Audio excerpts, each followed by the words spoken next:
Hello everyone, this is Fahad and today we are starting with one of the newest courses of ACCA, which is Financial Management F9. Some of the students just tend to think about this course as something very easy, and for some students it tends to be little bit difficult, little bit technical. So let's delve into the concept of the course. But first of all, before we jump onto the course, we need to understand what do we need to learn in this course in order to pass that. Obviously, we all know this thing very well before we start with this course that 50% is the pass rate, and you would have been doing a lot of other courses where you are taking 50% and more than that. That's why you are passing those courses. So this course also requires you to get at least 50%. This course has a prerequisite of F2, little bit of details. Obviously, you don't have to worry about those things just because I am teaching you. So I'll try my level best to start from the scratch, from zero, and then we'll move on to this topic, which is F9. If some of you are planning to take advanced paper, which is professional paper 4, P4, so that is advanced financial management. So you need to be good in this financial management subject. Okay, so let's go to the concept. This is a syllabus which will be applicable after June 2025, and I'm hopefully thinking about this when you will be receiving these series, these videos. So you will be preparing yourself after June 2025. That's something good. So let's see what do we have in this syllabus. I'll just make sure that I cover each and everything in the syllabus part just because whenever we are starting with the course in any institute with any teacher, we are not focusing on the chapter, we are not focusing on the syllabus part. And ultimately, what happens, we are not sure about this thing whether the teacher has taught all the things, whether the institute has covered all the things or not.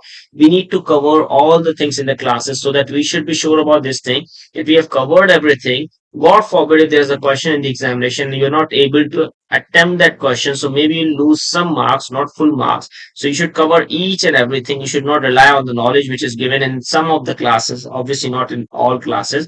Some teachers quote this thing that this question never comes in the examination, so you should not go for this. So we don't need to cherry pick the questions. We don't need to cherry pick the areas which are coming in the examination. We have to cover all the things. Three levels are in front of you: level 1, level 2, and level 3, which is knowledge and comprehension, application analysis, and the last is synthesis and evaluation. This is something very important, and obviously, majority of students don't know this thing. So, we will learn about this thing. Don't worry about that. Knowledge and comprehension, you need to understand the question. You should have the knowledge. Where the knowledge will come, obviously, from the lectures, from the classes you will be attending in before your preparation. Application and analysis, obviously there is some case study given over there. In these type of papers, you're not expected to write a book answer, a textbook answer. You'll be given scenarios. Why you're given scenarios in these type of papers is because you are expected to work or perform in a practical scenario, okay, in real time. So when you're working in practical world scenarios, so obviously things are happening at the same time. So you need to take most effective decision at that time. So in order to take most effective decision, the examiner is checking this thing that this if this thing is happening in real world, he is giving you some of the case studies which would be similar to the real world, obviously. So ultimately, he's testing you like this. And if you ignore the case study and write book answers, not be able to score anything or maybe a little bit in an examination, so you won't be able to pass the exam. The reason why many of the students fail the exam at 49, 48, or maybe 46 or 47, above 46, there are majority students who flunk in this course, and the reason is that they are making fundamental mistake. Okay, so when they are making fundamental mistakes, so what are those mistakes? That lies in these things. That is the analysis, the application, the knowledge and comprehension, and the synthesis and evaluation. We will look into these details with much detail in the future videos, but obviously in order to give you a short glimpse, I have told you already, knowledge and comprehension means that you have the knowledge in your mind from the book, you comprehend whatever is given in the examination, the case study, you go through that, then you understand, okay, this is the question, this is what I understand from the question. Second level, application analysis. You break down the problem. You break down the problem, you get the solution. From where do you get the solution? You get the solution from the knowledge which is kept in your mind. Just because you have read all the, just because you have gone through all the lectures, you have read the books. So ultimately, you have the knowledge in your mind and you apply that in the scenario and you analyze it. You break down the problem. You tell the examiner about the consequences or what could be done in that scenario. That is analysis. If you don't know analysis at all, obviously the news channels which are going over in your country, there'll be some news channels. Obviously there are certain countries who are doing a lot of analysis on the news channels. If you're not able to write down any analysis, if you're not sure about the analysis part, you can watch news bulletin. You will be able to sure about this thing, that what analysis, any news which is published, the details are given. That details is called analysis. Ultimately, don't worry about these things.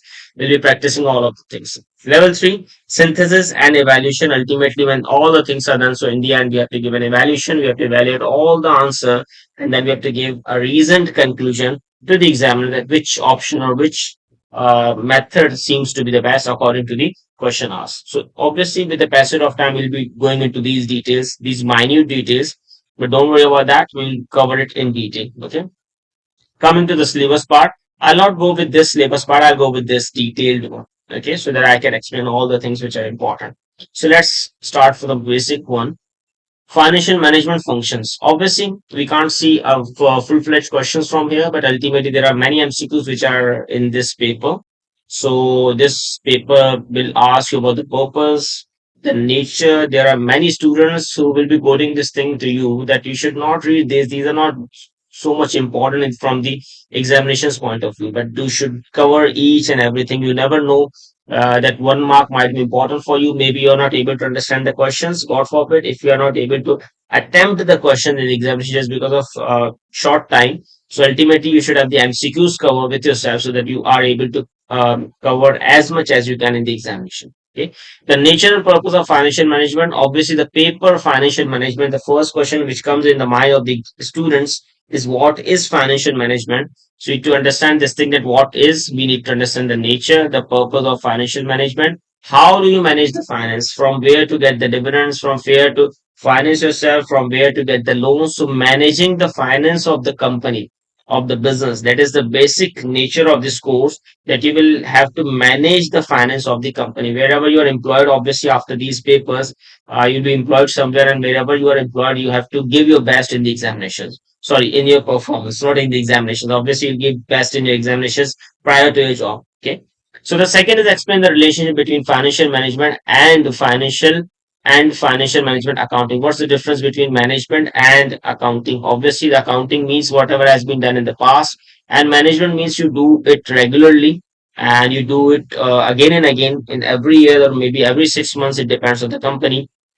Then the second portion is saying financial objectives and the relationship with the corporate strategy. Discuss the relationship between financial objectives, corporate objectives, and strategy. Ultimately, what are the financial objectives of the company? What do I mean by this financial objectives? I just need to tell you this thing. This financial objective means something that can be quantified. Let's suppose the company has a target to increase the sales by $5 lakh, okay, or $5 million next month. So this is financial objective, which can be quantified, which can be termed in financial senses. Okay. Second is corporate objectives. Corporate objective means, what's your long-term objective? What's your business objectives which you have to do in the future time period? And the last one is corporate strategy. Corporate objectives, once you make any objective, any goal in your mind, let's suppose you've made a goal to pass F9 ACC. Okay. Hopefully you'll do that. You have made the goal, and you have set the target that you will be passing this course maybe in September 2025, or maybe after that, any attempt you have just assumed, or just imagine that you will pass that. After you are done with the goal, after you're sure about this thing, that this is my goal of my life, you decide the strategy, how you will go about this, how you will cover this, how you will achieve this goal, how you will achieve this target. So how you achieve the target, that is called corporate strategy. That means the ways, the actions which will be taken in order to achieve the target or aim or objectives. That's called corporate strategy. Okay, so you make an objective in the business, and ultimately how you will achieve that. B part is saying, identify, describe a variety of financial objectives, including shareholder wealth maximization. Obviously, this is a financial objective. Profit maximization, earning per share. Shareholder wealth maximization, you give the maximum benefit to the shareholder, maybe in terms of increase of your share capital, in terms of benefit, in terms of anything which makes them increase their wealth, maximize that.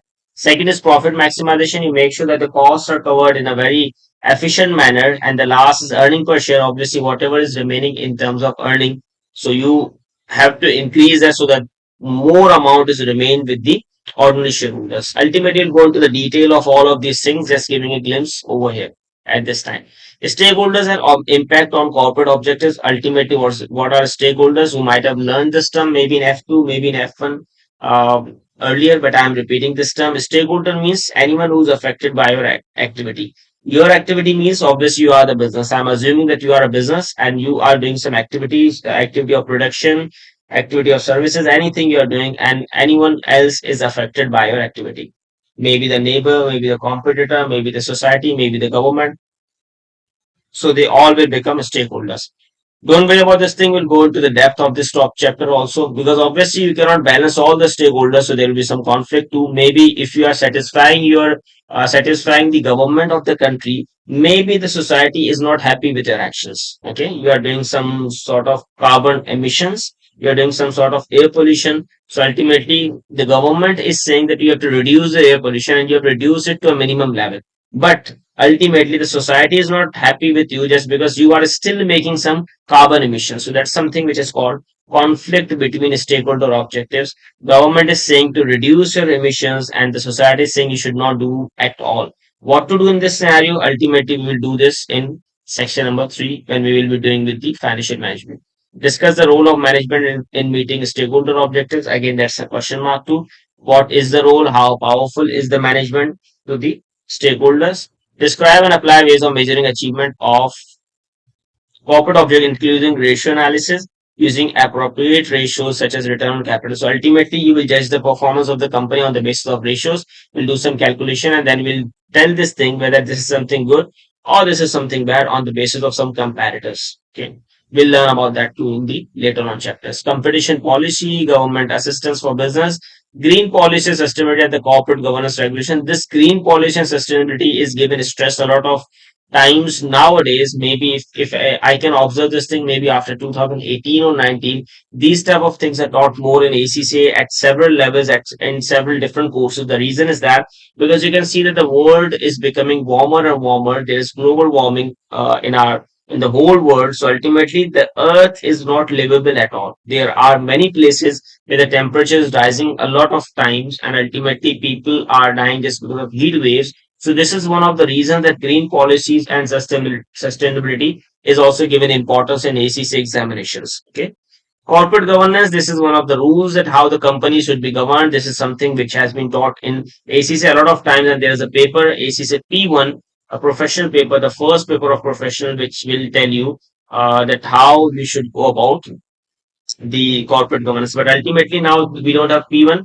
P1 and P3 were dealt with in earlier when I qualified in 2020, 2017. I qualified my ACCA. So over at that time, I had given P1, but now it is SBL. So ultimately, SBL is the paper where you will observe corporate governance over there. Okay. Second is the nature and role of financial markets and institutions. You will identify the nature and role, how they perform, how they operate, what are the intermediaries, what are the trade-off, what are the securities, what are the risks, what are the returns, how to manage them. This is your job. Okay. So we'll learn this, then we can manage them. The nature and role of money markets, how you can provide short-term liquidity. What is liquidity in real term? The ability of the firm to pay off current liabilities. Okay. The ability of the firm to pay off current liabilities. Ultimately, you have current assets to settle down current liabilities. If you don't have enough current assets to settle down current liabilities, so you won't be able to, what we can say, survive for longer period of time in the markets. Ultimately, this is called working capital. Current assets minus current liability, you go for working capital. If you don't have working capital, so ultimately it will be difficult for you to go into the market for a longer period of time. Providing short-term finance, sometimes you need some finance. You are making a budget and you are assuming that you won't have some finance in the future time period. So you have to arrange some sources before you jump into the market with the operations part. Okay. Then we have explained the role of banks. Ultimately, we need to explain what is the role of bank, the characteristics of principal money markets in terms of interest-bearing instruments, what are interest-bearing instruments and how they are traded, and ultimately derivative products, discounts, and these things. Okay. Then we have to discuss the apply relevant techniques in managing account payables, which includes using trade credit policies effectively. Account payables are those suppliers who are just not just taking credit on time from us. Ultimately, the suppliers want us to pay on time, but ultimately we have to manage them. If we pay them late, so they won't be supplying us anything at all. If we pay them on time, so ultimately we won't be left with any cash at all. So this is a problem. We have to manage that in such a way that we don't make any loss. We don't lose our supply so that our operations should be smooth. Reasons for holding cash. So we need to prepare cash flow forecast. This is also easy. Assessing the benefits of centralized treasury management. How management can be made. There are models, which is Baumol model and Miller or model, which you will learn in this. There are fixed formulas for that. So we'll learn that and these will be easier. How working capital needs and funding strategies can be decided. And ultimately, how we can adjust for risk and uncertainty. There are certain areas which are risky. Sometimes you're taking a loan, the interest rate is fluctuating too much, so when the interest rates are fluctuating, how you can deal with that risk in such a way that you are not taking any harm of the fluctuation of interest rates. So you have to think about that.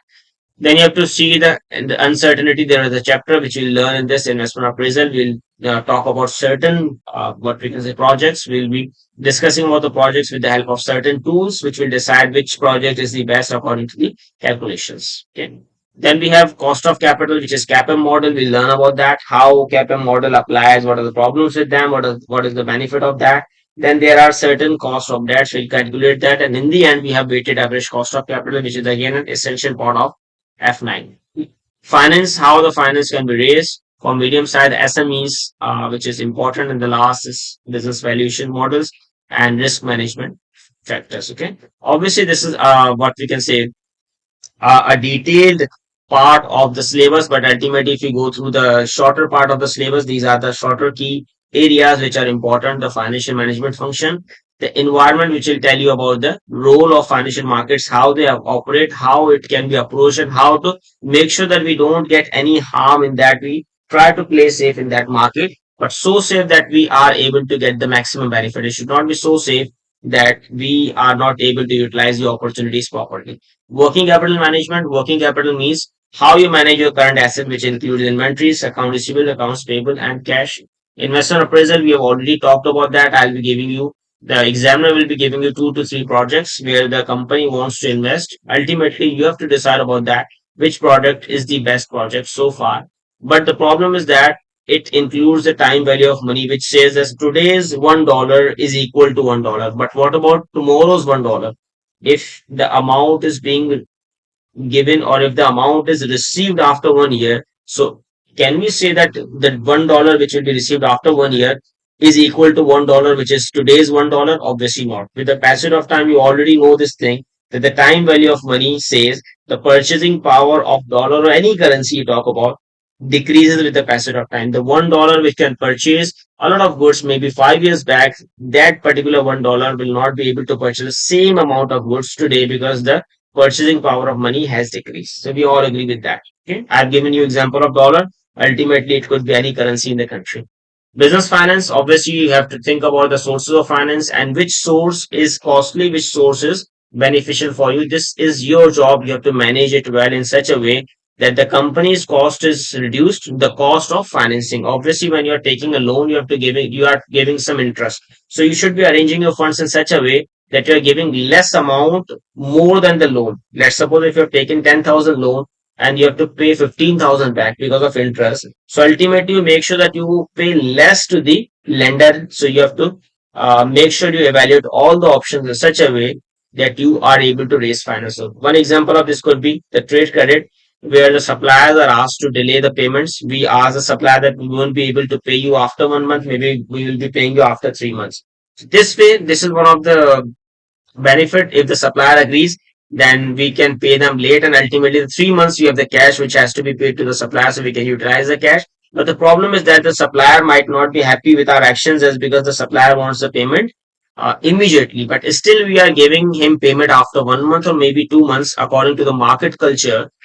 If we are asking for extended time period for credit, so ultimately the supplier won't be happy. This might, what we can say, make it harmful for us because the relations with the supplier will not be good enough.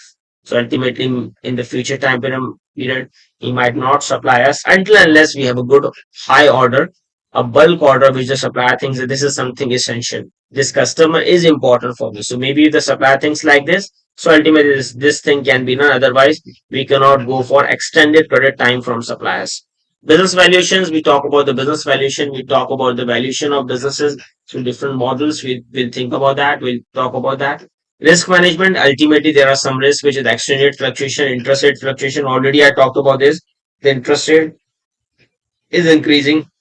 So you have to think about this thing that you should be paying less in terms of interest to the other person, to the lender, just because you don't want your what we can say loss. Okay, ultimately if the interest rate is increasing and you have taken a loan, so your interest payment has increased, which has given you a loss. And ultimately another thing could be the exchange rate differences. Maybe you are making a product, you are producing something, and ultimately at the same time you have an involvement with the interest rate, sorry, with the exchange rate. Okay, so if you have an involvement with the exchange rate, so ultimately if the exchange rate goes up, so it will have a negative impact on your cost of production. Ultimately what will happen if your cost of production increases, so you won't be able to make the product at the same cost. And if the cost doesn't remain same, so the selling price also doesn't remain same, just because you have to adjust the cost, add the profit on that, so the selling price will also increase. So you have to talk about this. So there are some hedging techniques for this. You have to talk about that for the currency and for the interest rate, which helps us minimize the risk. Employability and technological skills. What does it mean? It means that how we can use the technology in our papers, in our corporate jobs. Ultimately, you can see that ACC has shifted on computer-based examinations.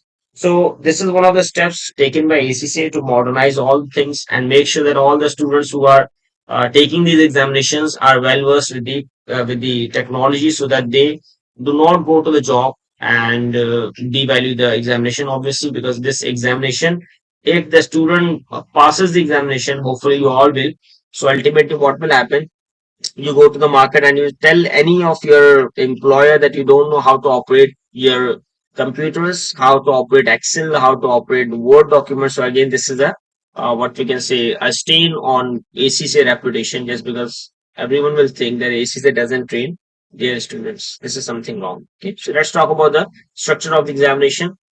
Candidates are provided with a formula sheet and tables of discount and annuity factors. I'll show you which formula sheets they are talking about. You don't need to be happy with the fact, because there are only 2 to 3 tables, not more than that. There are certain formulas which you have to remember. I'll tell you with the passage of time which formulas to remember, how to remember the formula. That also remains a question with the student. Obviously, practice is something which is very much important, and one of the most important things which is to be there in your mind when you're starting with these courses, that you can do this course. Okay, the belief needs to be there. If the belief is not there when you're starting the course, ultimately it becomes a little bit difficult for you to pass the course. Okay, Section A of the computer-based exam comprises 15 objective test questions of 2 marks each. Ultimately, this will make 30 marks.